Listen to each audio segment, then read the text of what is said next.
स्वागत है आपका यूथ एग्रीकल्चर के एक और नए एपिसोड में। दोस्तों, ये जो आप पौधा देख रहे हैं, बैगन का पेड़ जो आप देख रहे हैं, ये जून जुलाई का लगा हुआ पेड़ है और अभी सर्द का मौसम काफ़ी ज़्यादा बढ़ गया है, लेकिन अभी भी इसका फलन, इसका पैदावार देख सकते हैं, इसकी साइज़ देख सकते हैं और इसकी साइज़ काफ़ी अच्छी है और काफ़ी बेहतर अभी फलन निकल रहा है। लेकिन काफ़ी हद तक जो पुरानी टहनियाँ होती है उसका फलन रुक जाता है, तो उसके लिए किसान बंधु को हमेशा अपने खेत की देखभाल देख रेख करते रहने चाहिए और इसमें हमेशा ध्यान रखना चाहिए कि इसमें पाला का प्रकोप ना आए।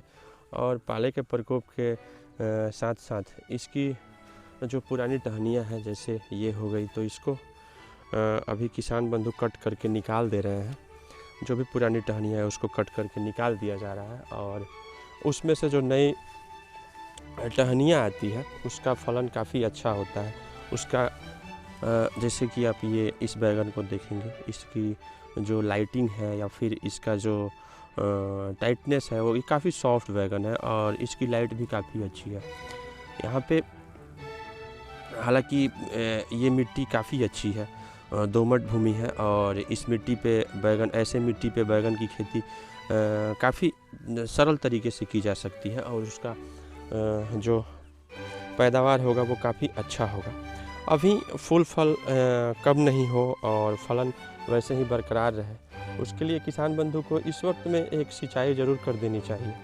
सिंचाई जब करें तो उसके पश्चात या उसके पहले क्यारियों में कैल्शियम और जाइम की मात्रा, जिसमें ह्यूमिक एमिनो हो, उसकी धारियाँ दे दें, जड़ों के पास उसकी धारियाँ दे दें और उसके पश्चात इसमें एक पानी सिंचाई कर दें या फिर सिंचाई करने के बाद इसमें कैल्शियम और जाइम का प्रयोग करें, इसकी जड़ों पे रख दें ताकि वो न्यूट्रिशन के रूप में उसके जड़ उस तक पहुंच जाए और इसमें जो भी अभी न्यूट्रिशन की कमी है वो उससे भरपाई हो सके।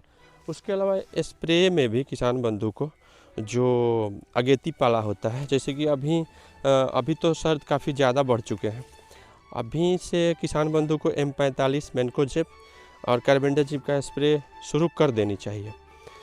कार्बेंडाजिब मैनकोजेब अभी हल्की ठंडी के लिए पर्याप्त होती है, लेकिन अगर कड़ाके की ठंड पड़े, कम से कम 10 डिग्री के आसपास, 10-15 डिग्री के आसपास अगर सर्दी हो, तो अगर और ऐसी सर्दी कंटिन्यू चले तो उसके लिए किसान बंधु को एक बार सल्फ़र का प्रयोग करना चाहिए। WDG सल्फ़र 90% से जो होता है वो पाले की समस्या से दूर रख सकता है, चाहे वो बैगन हो या फिर आलू हो। यहाँ पे देखेंगे आप नई टहनियों से बहुत अच्छी और बिल्कुल नए पौधे जैसे इसके फलन आ रहे हैं। तो ये ट्रिक किसान बंधु को ज़रूर अपनानी चाहिए कि अगर पौधा ज़्यादा बढ़ गया हो, ज़्यादा बड़ा हो गया हो, टहनियाँ पुरानी हो गई हो, पत्ते पीले हो गए हो, तो उस कंडीशन में पुरानी टहनियों को काट करके निकाल दें और नई टहनियाँ जो निकलेंगी उसमें से फलन काफ़ी अच्छा होगा। ये कुछ मतलब जब बैगन पुराना हो जाए तो आपको फलन कम से कम बैगन से आप 1 साल तक इससे फलन लेना चाहिए। अगर नहीं लेते हैं तो फिर इतनी खर्च, इतना मेहनत बेकार जाएगा और इससे आमदनी के लिए ही किसान बंधु कोई भी काम करते हैं, तो अगर आमदनी नहीं हुई तो बेकार है। हमारे देखिएगा साथ में किसान बंधु जो जिनका ये बैगन का खेत है, वो किसान हमारे साथ में है, तो अभी तक कितना इससे इनकम आप कर चुके हैं? लगभग अभी 70 या 75 हज़ार के आसपास। 70-75 हज़ार। और ये इस खेत की टोटल ये कितना खेत है? ये कितना? एक खेत तो 8 कट्ठा है।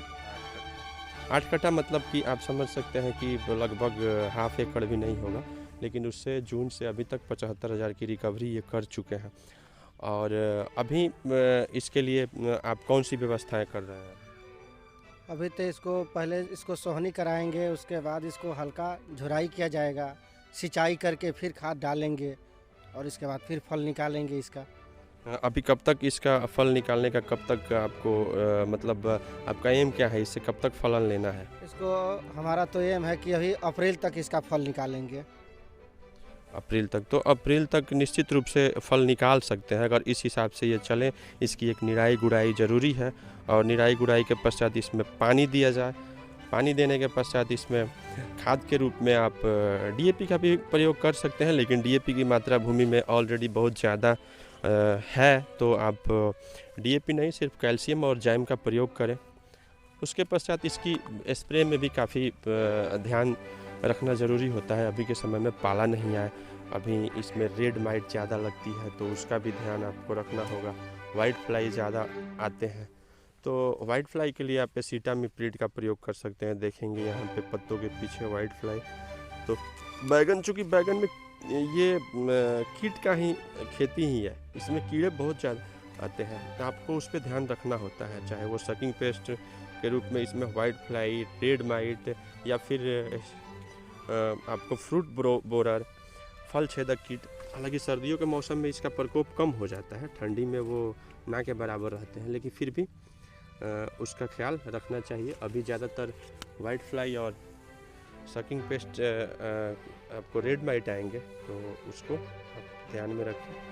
हालांकि देखेंगे अभी बैगन का साइज़ काफ़ी बढ़िया है, बैगन काफ़ी अच्छा है, तो इस हिसाब से आप पाले में भी अपने खेत से अच्छा बेनिफिट्स निकाल सकते हैं। और इसको अप्रैल तक अगर किसान चलाते हैं तो निश्चित रूप से इससे मात्र 8 कट्टे खेत से ये 1.5 लाख तक इनकम ज़रूर कर लेंगे।